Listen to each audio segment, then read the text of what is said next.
A day at Legoland with Elizabeth and John.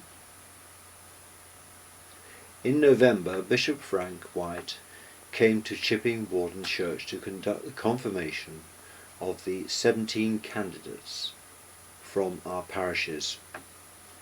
The congregation of 250 comprised local people, family members and godparents who had journeyed from all over the country.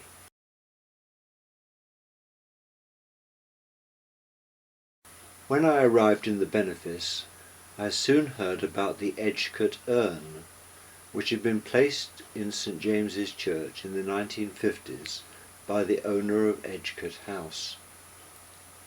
An ancestor had apparently brought it to England from his grand tour.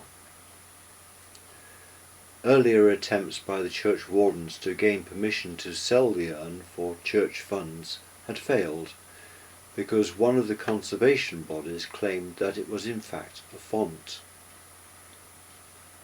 I argued against this view, especially as it only arrived in the church in the 1950s, and there was a perfectly adequate Victorian font there already.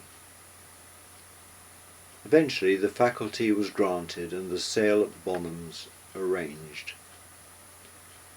One lunchtime the phone rang, and the caller, without introductions, simply said 170, and then went strangely silent.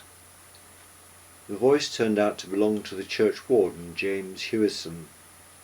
The urn, which had been expected to fetch £20,000, had been purchased by a Frenchman who was of the opinion that the urn was in fact Roman in origin, for £170,000.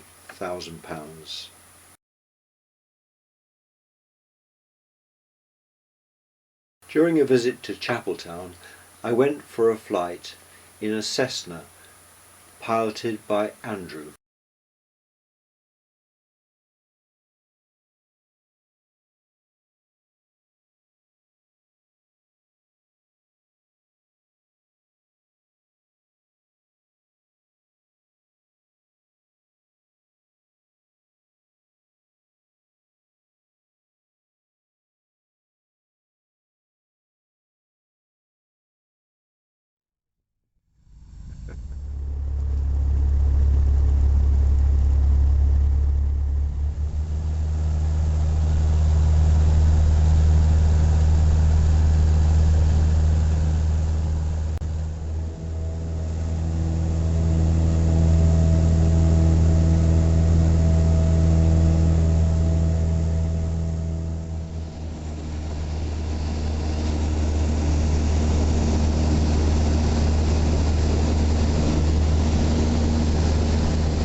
With Skye, Elizabeth and John we climbed to the top of the trees in Salsey Forest.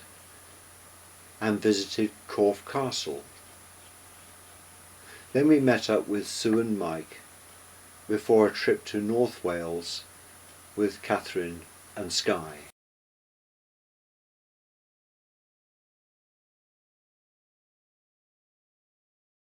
Jan and I discovered a good walk from Chipping Warden around the Edgecote estate and back through the woods, in which there were the remains of a Second World War RAF camp. In 1945, several families from the village moved from their substandard homes into the abandoned Nissen huts, which provided them with much better accommodation, until a new council estate was built in the village.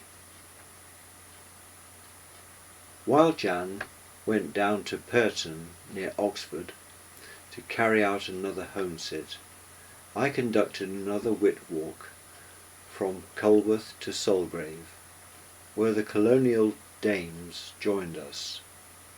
Then we made our way over to Morton Pinkney for evensong.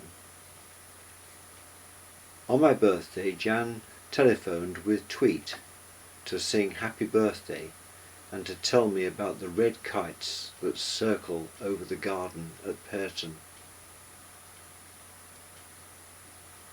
We went out with Elizabeth and John to see the bootleg Beatles. A great evening, spoiled only by the people who insisted on standing up in front of us. There really should be a special section, as there was once for smokers, for those who wish to stand.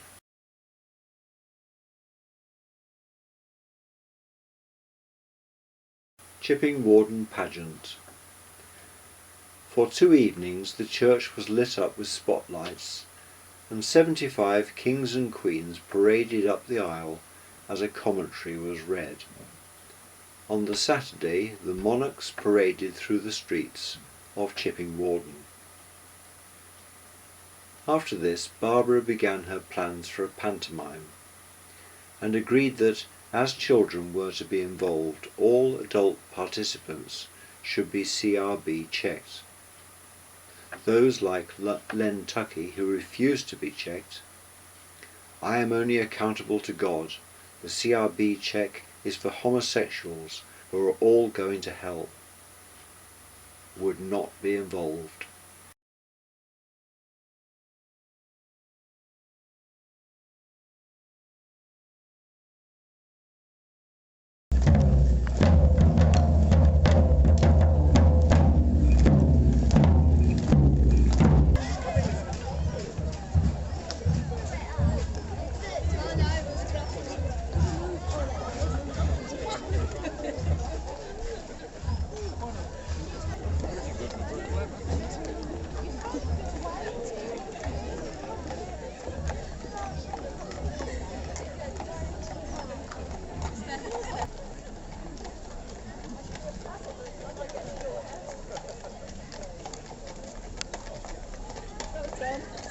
Well done, see you later. See you later.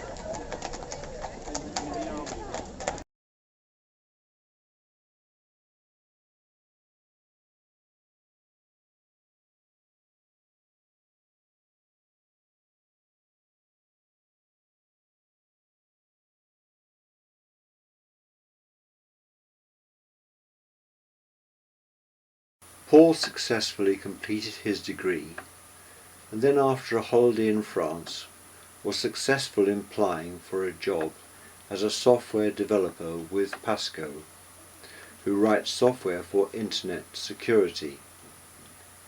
We visited Bristol to attend Paul's graduation ceremony in Bristol Anglican Cathedral. It was a splendid occasion, and afterwards Paul showed us the offices overlooking the harbour where he worked, and we shared a meal in a Turkish restaurant. In the evening we all visited the Roman Catholic Cathedral, where Skye was taking part as an innkeeper in the school nativity.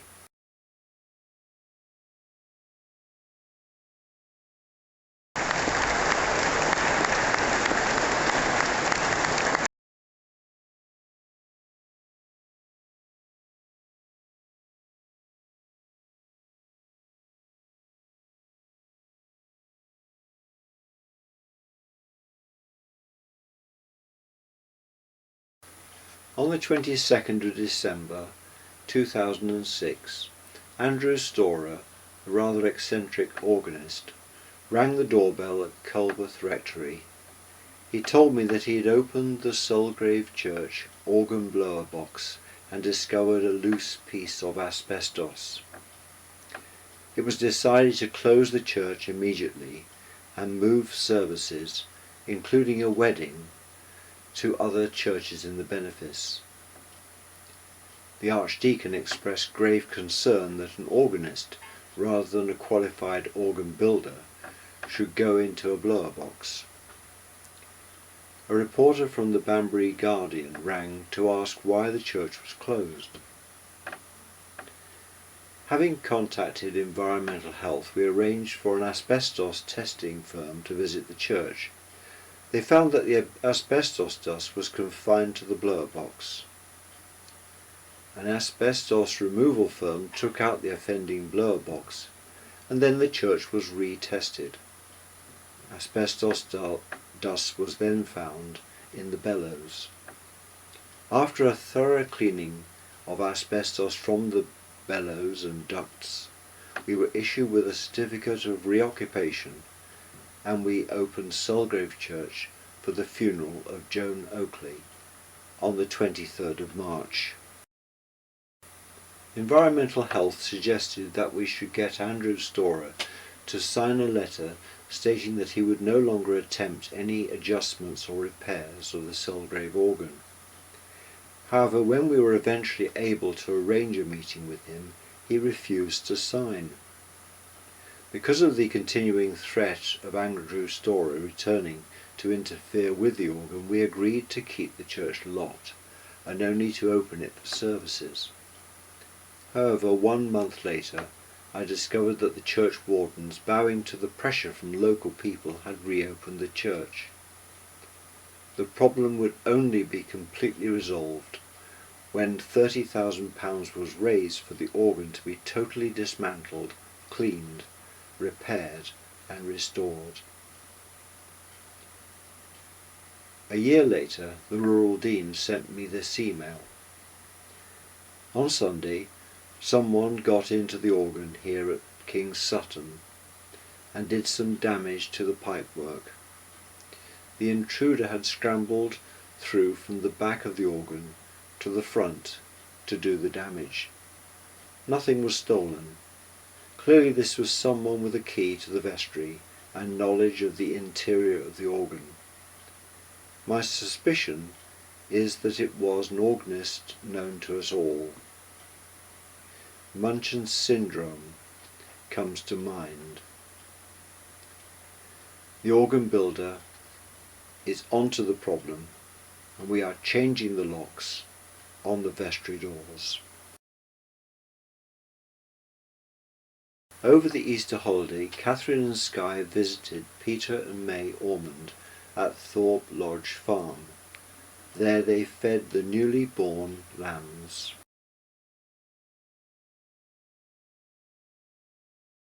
Catherine and Skye joined us at New Milton. The weather was poor for most of the week. However, between the showers we walked to the Victorian Castle and Nature Reserve. Skye was interested in the little steam trains and the wind surfers that we came across. On the beach we built dams and castles, and on the chalet site played crazy golf, table tennis and swam in the pool.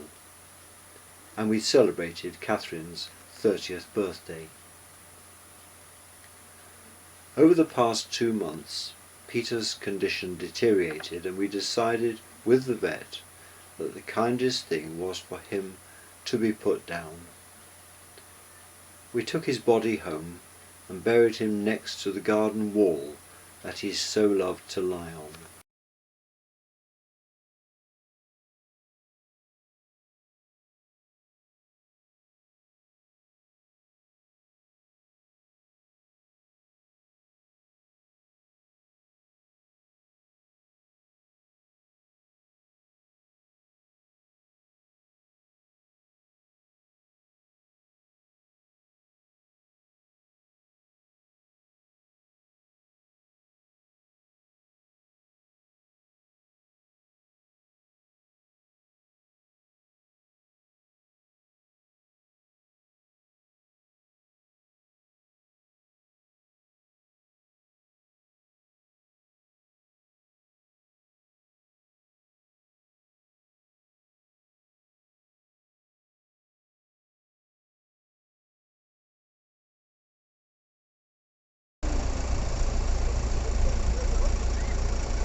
I took Mum and Dad to the National War Memorial in Staffordshire, where we saw the inscription to Raymond Bradley, who died in Palestine in 1946.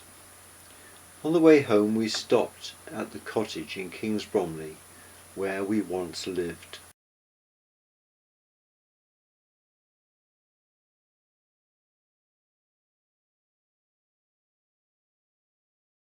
My third name was given to me in memory of Uncle Raymond. Kenneth Hunter, the headmaster of Spratton Hall School, gave me the mnemonic cold and hot running water in order to remember my initials.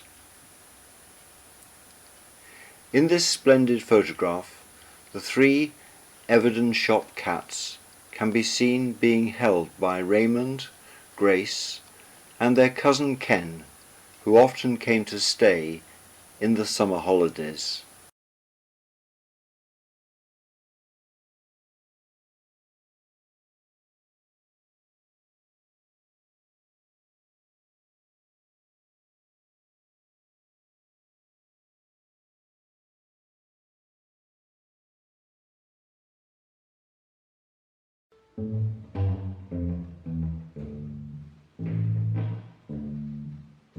Comes a rainstorm, put your wearers on your feet. Comes a snowstorm,